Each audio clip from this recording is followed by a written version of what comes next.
Olá pessoal, tudo bem? Na aula de hoje nós vamos falar sobre tórax. Claro, o nosso foco é falar sobre os ossos que compõem o tórax e discutir algumas particularidades do tórax que são fundamentais para a clínica. Vamos conhecer? Vamos saber quais são essas particularidades e quais são os principais ossos que compõem o nosso tórax? Então vem comigo aqui.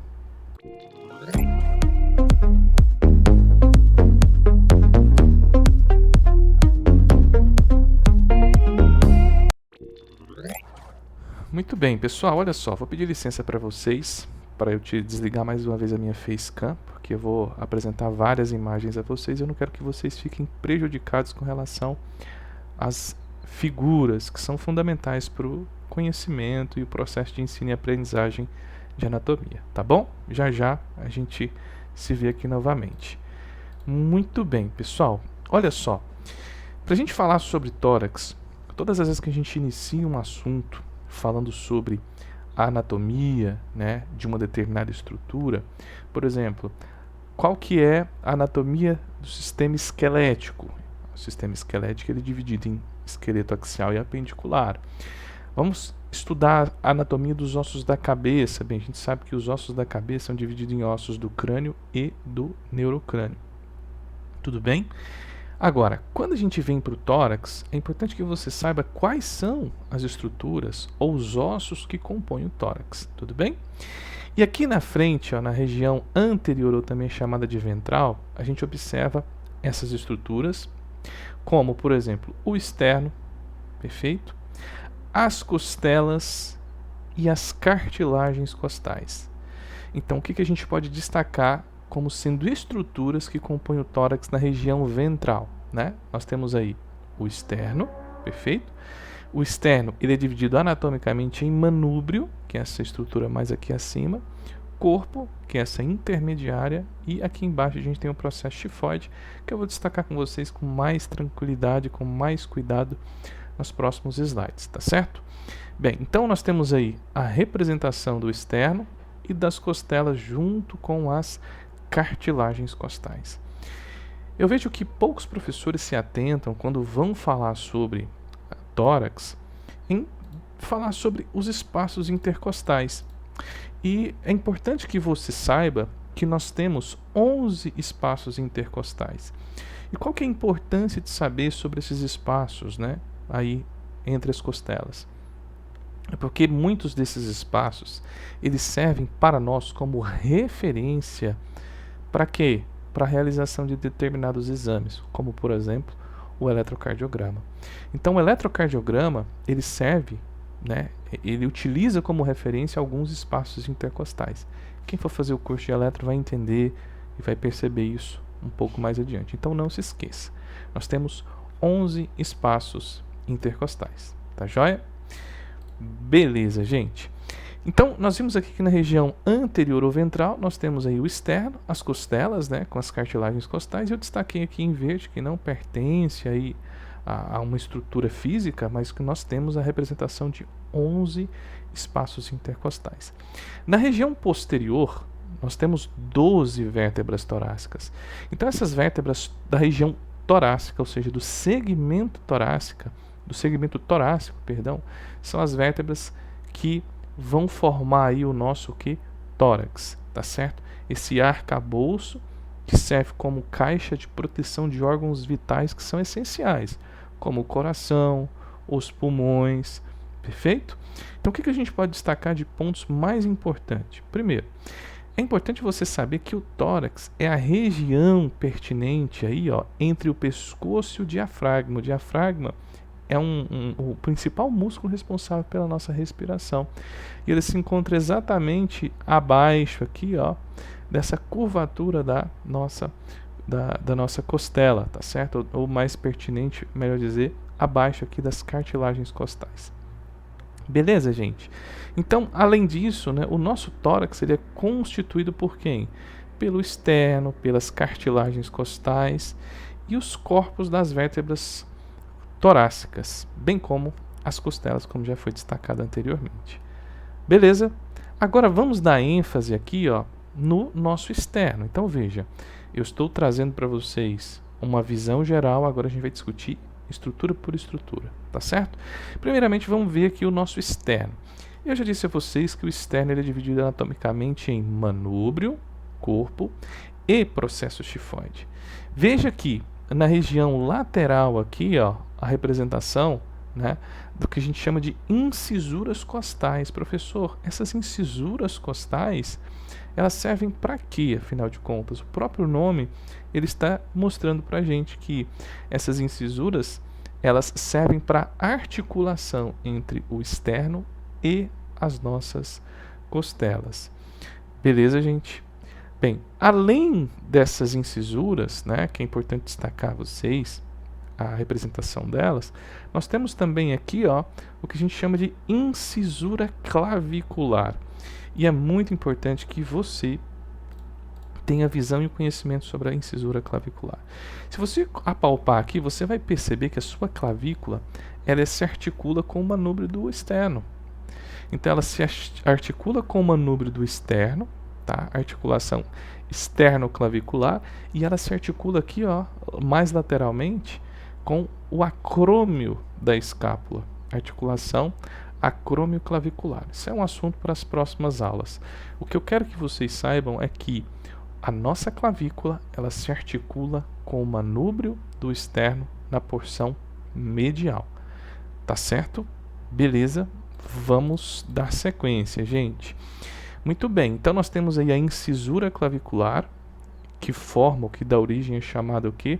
Articulação ou articulações externo-claviculares, porque nós temos uma clavícula que vai se articular nessa incisura e a outra clavícula na incisura à esquerda aqui, tá joia? E nós temos aí uma depressão que a gente chama de incisura jugular, que na extremidade superior a gente observa essa concavidade aí, chamada de incisura jugular. Tá certo, gente? Muito bem, ó. Vou deixar aqui os pontos para que vocês possam anotar. Eu sempre tomo esse cuidado, porque depois, se você tiver alguma dúvida, você pode vir, você pode ler, você pode estar sempre, né, recapitulando os principais pontos que a gente discute aqui nas nossas aulas. Bem, e aqui está a representação, né, exatamente das estruturas que nós discutimos, mostrando exatamente a relação do externo com a clavícula. Vamos ver isso com um pouco mais de detalhe. Vamos lá. Primeiro, ó, o nosso externo, como eu disse, ó, ele é constituído anatomicamente por quem? Pelo manúbrio, aqui superiormente, aqui na região intermediária pelo corpo, e mais embaixo nós temos quem? O processo chifoide. Tá certo? O processo chifoide, ele é constituído por uma cartilagem hialina, tá? E ele se calcifica aí por volta dos 40 anos de idade. Então, dependendo do trauma que a pessoa sofrer aqui no processo chifoide, ele pode se projetar para dentro, tá? Ou seja, ele pode ficar abaulado para dentro aí do plano, que seria o plano normal dele, que seria na mesma linha aí do nosso corpo, do externo. Perfeito, gente? Bem, o que mais que a gente pode destacar? Aí vem de novo, ó, que vocês já conhecem, a incisura jugular, que nada mais é do que uma depressão, uma concavidade aqui, né, no manúbrio, na parte superior aqui do nosso externo. Vem a clavícula. Observem que a clavícula se articula exatamente aqui, ó, com o manúbrio, perfeito, do externo. Articulação externo-clavicular. Olha aí, ó, a incisura clavicular. Perfeito? E tem um ponto importante, né, que a gente tem também que levar em consideração, que é o chamado ângulo do externo. O ângulo do externo é uma protuberância, tá? Você consegue perceber, né, o ângulo do externo, que é uma projeção mais elevada aqui, ó, quando você apalpa, e você consegue sentir esse ângulo. Por que é importante eu saber sobre esse ângulo, professor? Porque, primeiro, o ângulo do externo, ele é o ponto de fusão entre o manúbrio e o corpo do externo. E ele também serve como ponto de referência para a gente conseguir identificar alguns espaços intercostais, principalmente no exame aí de eletrocardiograma. Tá certo? Beleza, gente? Muito bem. Ó, dando sequência, a gente observa aí as nossas costelas, perfeito? As cartilagens costais, né? E, por último, aí o chamado espaço costal, que você tem que lembrar que nós temos o quê? 11 espaços intercostais. Beleza, gente? Então, vamos destacar os principais pontos. Vejam aí, ó. O manúbrio se articula com as cartilagens costais da primeira costela e de parte da segunda costela. Vai ser interessante, esqueci de destacar isso a vocês, ó. Então nós temos aqui o manúbrio se articulando com a primeira e com parte aqui, ó, da segunda, tá? Vou mostrar isso para vocês com um pouco mais de detalhe nos nossos próximos slides aí que eu vou utilizar a anatomia 3D, ok? Aí veja, o corpo do externo se articula com parte da cartilagem da segunda costela e com as cartilagens costais da terceira, perfeito, da terceira até o que? Até a 10ª costela, ok? E o processo tifoide, ele é constituído por cartilagem hialina que se calcifica aí por volta dos 40 anos. Se calcifica assim, gente, ele tem a total calcificação por volta dos 40 anos. Beleza? Ok, agora vamos classificar as costelas. Eu já vi muitos professores que perguntam em prova a classificação das costelas. Por quê? Porque nós temos as chamadas costelas verdadeiras, as costelas falsas e as costelas chamadas de flutuantes. Então, preciso apresentar a vocês quais são essas costelas. Tudo bem? Então, vamos lá, gente. Olha só. Aqui, ó, tem a representação das costelas, ó, primeira, segunda, terceira, quarta, quinta, sexta, sétima, até a 12ª costela. Perfeito? Primeiro, os 7 primeiros pares aqui, ó, são chamados de costelas verdadeiras. Por que os 7 primeiros pares são chamados de costelas verdadeiras? Porque elas vão se articular diretamente ao externo por meio de uma cartilagem, tá vendo? De uma cartilagem costal. As costelas falsas são as costelas representadas da 18ª costela, da 8ª costela até a 10ª costela. E por que elas são chamadas de costelas falsas? Porque elas se articulam indiretamente com o externo por meio de uma cartilagem. Então, elas se articulam por meio de uma cartilagem, professor, se articula. Contudo, você observa que ela é diferente em relação às demais, as que estão acima. Observe aqui, ó, a segunda costela se articulando diretamente, a terceira diretamente, a quarta, a quinta. Quando a gente vem para a sexta e para a sétima, ó, elas também se articulam diretamente com o externo. Da 8ª à 10ª, a gente observa que a cartilagem costal, ela se comunica com a cartilagem costal de quem? Da 7ª. Por isso é que ela se articula indiretamente ao externo por meio de cartilagem. Por isso é que elas são chamadas de costelas falsas. E quando a gente analisa a 11ª e a 12ª, né, os segundos pares aí de costelas, eles não se fixam ao externo. Eles estão afixados aí somente a quem? As vértebras torácicas, ó. A 11ª costela se articulando com o corpo vertebral de quem? Da vértebra torácica T11 e a 12ª costela se articulando com o corpo vertebral aí de quem? Da vértebra torácica T12. Então não se esqueçam, tá? Vou passar aqui o ponto para que vocês possam anotar, mas é importante destacar a vocês novamente. Eu já vi muitos professores perguntando: são quantas costelas verdadeiras?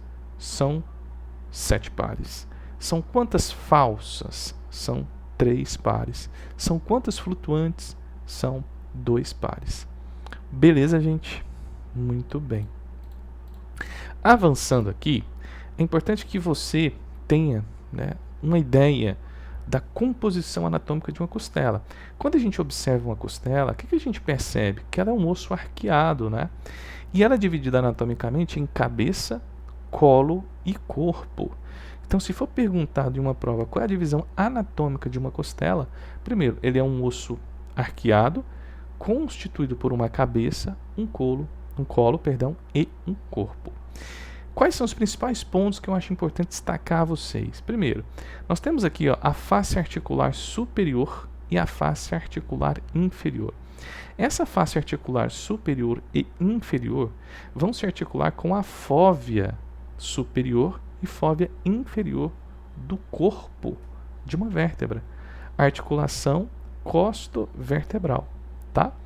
E aqui embaixo nós temos a face articular do tubérculo, que se encontra abaixo do tubérculo. Essa face articular do tubérculo, ela se articula com a fóvea costal do processo transverso, que a gente chama de articulação costotransversal. Perfeito? E se você observar na outra extremidade, nós temos a face articular para quem? Para a cartilagem costal, que vai se comunicar exatamente com o nosso externo. Né? Essa aqui é a representação de uma costela típica, né? Que são costelas representadas aí da terceira à 10ª costela. Tá? Deixa eu mostrar para vocês com um pouco mais de detalhe essa informação por meio da anatomia 3D. Deixa eu abrir ela aqui para que vocês possam observar, tá? Deixa eu dar um zoom aqui para a gente poder, né, dar uma analisada melhor. E aqui, ó, eu vou remover quem? Eu vou remover a clavícula. Deixa eu dar um zoom aqui no nosso externo, perfeito? Agora observem o seguinte, gente. Eu tenho aqui, ó, uma costela, a primeira costela, veja, ele é um osso arqueado. Se articula, ó, com o processo transverso, que aqui a gente tem articulação com a face articular do tubérculo, se articulando com o processo transverso da vértebra, e aqui nós temos a cabeça se articulando com quem? Com o corpo vertebral, articulação costo-vertebral, tá? Eu vou ocultar essa costela aqui para a gente observar as um pouco mais de abaixo, ó. Vamos ocultar aqui também a nossa escápula, né?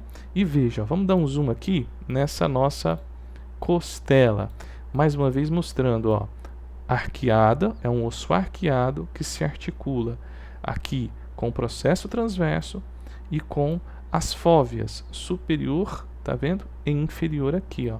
E na região ventral se articula com quem? Com a cartilagem costal, que vai estar inserida exatamente onde? No nosso externo. Perfeito, gente? Bem, se você tem dúvidas sobre esses processos articulares, é importante que você assista a aula sobre coluna vertebral. Lá eu falo sobre fóvea, hemifóvea, né? Eu acho que fica um pouco mais claro para você. Tá certo? Beleza, gente? Muito bem. Então, quais são as considerações sobre as nossas costelas? Eu vou deixar aqui destacado para que você possa anotar com calma, para que você possa realmente estar sempre acompanhando aí, né, esse processo que é tão importante. E eu sei que essa parte, que quando a gente volta para costelas e a articulação, como que essa costela se articula com as vértebras e com o externo, eu vejo que muitos acadêmicos têm muitas dúvidas. Mas dando sequência, aqui a gente tem a representação novamente, ó. Observe aqui, ó, que ele é um osso arqueado. Então aqui ele vai estar sendo representado, veja só essa costela, ó, a fóvea costal do processo transverso, tá vendo? Se articulando exatamente com a face articular do tubérculo, articulação costo-transversal. E lá na cabeça, ó, da nossa costela, nós temos a face articular superior e inferior, que se articula exatamente com o corpo vertebral. E se a gente der um zoom, mas se a gente acompanhar aqui o arqueamento da costela, veja que ela vai se articular exatamente com quem? Com a cartilagem costal, e essa cartilagem costal ela vai estar se conectada ao nosso externo. Então é muito importante que você tenha essa visão, esse panorama geral, né, sobre as costelas.